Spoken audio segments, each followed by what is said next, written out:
அனைவருக்கும் வணக்கம். இன்னைக்கு சீரக சம்பா ஆட்டுக்கறி தம் பிரியாணி செய்ய போகிறோம்.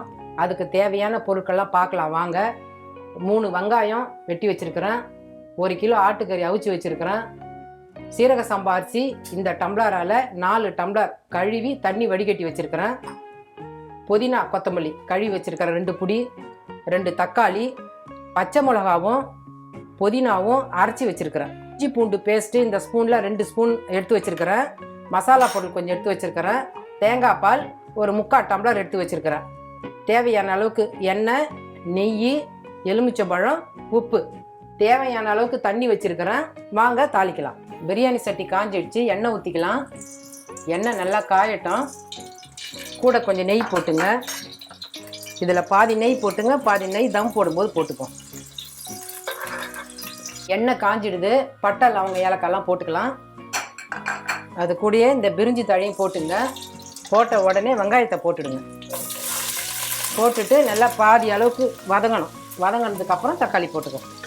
இப்போ நல்லா கிண்டி விடுங்க. இப்படி கிண்டும் போது கொஞ்சோண்டு உப்பு போட்டுங்க. சீக்கிரம் வதங்கும். வெங்காயம் இந்த அளவுக்கு வதங்கினதுக்கப்புறம் தக்காளி போட்டுங்க. தக்காளி போட்டு ஒரு 2 வாட்டி இப்படி கிண்டி விடுங்க. தீ குறைச்சி வச்சிங்க, அடி பிடிக்கும். அப்பப்போ கிண்டி விட்டுக்கினே இருங்க. இந்த டைமில் நம்ம ஒரு 4 பச்சை மிளகா புதினா அரைச்சி வச்சுருக்கிறேன். இந்த பிரியாணிக்கு உண்டான காரமே இதுதான். மிளகாத்தூள் போடலை, அதையும் இதில் போட்டு கிண்டிக்குவோம்.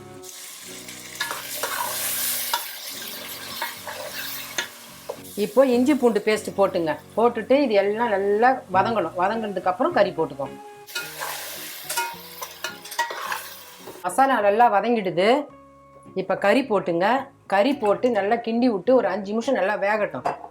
காரம் உப்பு எல்லாம் இப்போ போட்டுட்டு நல்லா கிண்டி விடுங்க. இப்போ டேஸ்ட் பண்ணி பாருங்கள், உப்பு காரம்லாம் திட்டமாக இருக்கான்னு.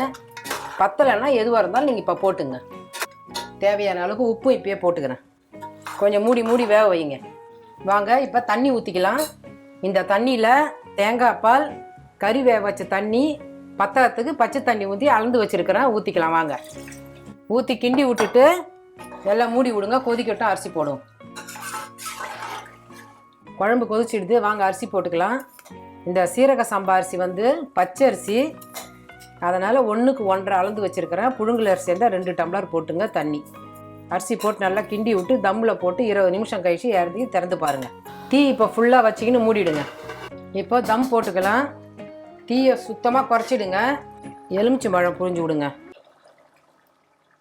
புழிஞ்சு விட்டுட்டு கொஞ்சமாக நெய், கொஞ்சமாக புதினா கொத்தமல்லி போட்டுட்டு இந்த மாதிரி துணி, காட்டன் துணியை நனைச்சி புழிஞ்சிட்டு இந்த பாத்திரத்து மேலே போட்டுருங்க. போட்டுட்டு அந்த தட்டு இருக்குதுங்களா, அதை மூடி போட்டுட்டு அது மேலே தண்ணி வச்சு வெயிட்டு போட்டுருங்க. ஒரு 20 நிமிஷம் கழித்து பார்க்கலாம். அங்கே பிரியாணி ரெடி ஆகிடுதான்னு பார்க்கலாம். சூப்பராக ரெடி ஆகிருக்குது. இப்போ புதினா கொத்தமல்லி தூவிங்க. தூவி நல்லா பக்குவமாக இந்த மாதிரி கிண்டுங்க. நல்லா பொலன்னு வந்துருக்குது பாருங்கள் பிரியாணி சூப்பராக. இந்த புதினா கொத்தமல்லி போட்டுட்டு இந்த மாதிரி கிண்டி விட்டுட்டு ஒரு 5 நிமிஷம் மூடி வைங்க. அதுக்கப்புறம் திறந்து பார்த்துக்கலாம். பிரியாணி ரெடி ஆகிடுது. வாங்க.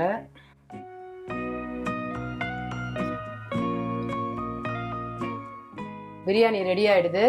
நீங்கள் வீட்டில் செஞ்சு சாப்பிட்டு பார்த்துட்டு சொல்லுங்கள். நன்றி, வணக்கம்.